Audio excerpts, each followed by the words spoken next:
Hello, Professor. I wrote it on my paper, but I wasn't sure if I could write it clear enough, so I found it best to show in a physical example. Okay, so in my list of supplies, I said we needed 22 pencils because there's 21 students, one pencil being for the teacher. But I'm just going to show a small example of with 6 students. So let's just say there are 6 students in my class, and so what I'll need is 6 unsharpened pencils that look exactly the same, hence why I said the pencil box, because each pencil is identical. You can't tell them apart, and this is part of the activity for showing in, on, and under. So what I'm gonna do is show the pencils to the students, then I'm gonna sharpen one, and then, for example, I'll say, wow, it's very sharp, but then I'm gonna break the tip off one. By breaking the tip off one, it's gonna catch the students' attention because it's something that they don't expect, because most people, they sharpen a pencil, then they use it. But in my case, I'm gonna sharpen the pencil just to make it slightly different from the others and break the tip off so nobody accidentally gets poked or stabbed during the activity for safety reasons. So make sure it's nice and flat for safety reasons. So now I have 5 pencils that are sharpened, unsharpened, and 1 pencil that is sharpened. So what I'm gonna do is turn these upside down. I'm gonna have each student draw one. So each student in the group is gonna draw a pencil. Like, hey, very good, you didn't get it, until everyone has a pencil, with one person having the pencil. This person will be made king of the group. And what we're gonna do is we're gonna show physical examples because prepositions are not always easy to explain, so it's best to show through example. So for example, I will do it first. I'll say, okay, on, the pencil is on my head. Under, the pencil is under my head. Next to, the pencil is next to my head. In, the pencil is in my hand. And the pencil is in front of me. The pencil is behind me. So what we're gonna do is turn into a game of basically Simon Says. So whoever has the broken pencil gets to do the commands. And usually the king will have about 5 turns. But as the lesson goes on, they get faster and faster at this. So eventually it'll be on, under, next to, in front of, behind, on, under.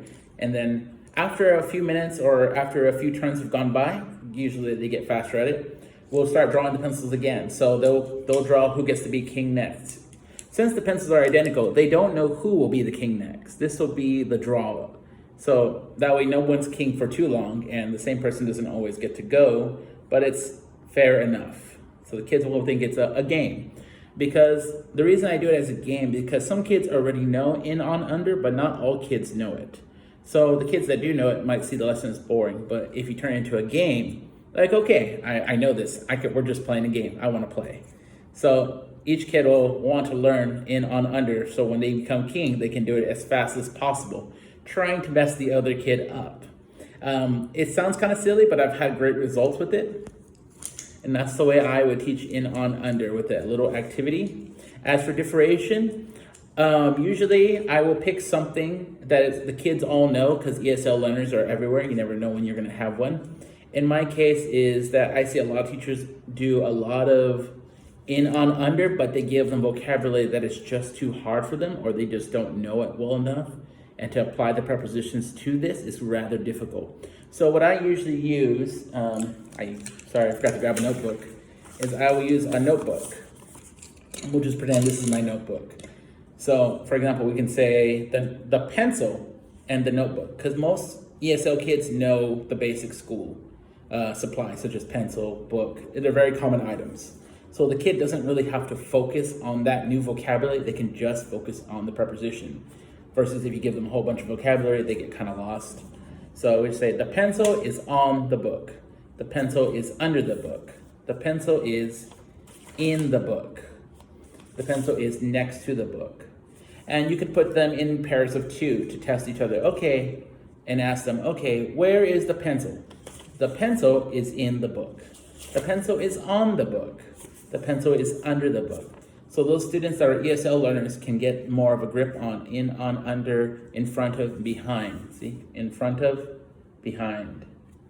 So that is the way I would usually teach in, on, under is by using the pencils as in a roulette game, and then in the most difficult cases where the kids have a lot of trouble with in, on, under, I use the pencil and notebook because it's very simple for them to understand the concept.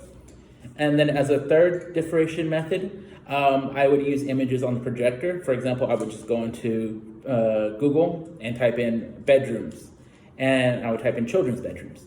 And on this, you would see many things in the children's bedroom. Okay, and I would say on the projector, okay, where is the teddy bear? And they would say, oh, the teddy bear is on the bed. Okay, where is the shoe? Oh, it's next to the TV, or it's under the bed, once they got a better hang of this. And then I can also have the kids make posters of their rooms to further explore the concept, and then the kids can also stand in front, show the poster, and show like, okay, where is my book? And then the students in the group would say, oh, it's on the cupboard, or it's next to the bed. So these are the 3 ways I would do it. Sorry about the video, it's just, that's the best way I could do it without it becoming extraordinary way too long, and I thought the video would be a much faster way to explain it. I will try my best to put it all in the assignment, but it might become very long, so I thought the video would be best. Thank you.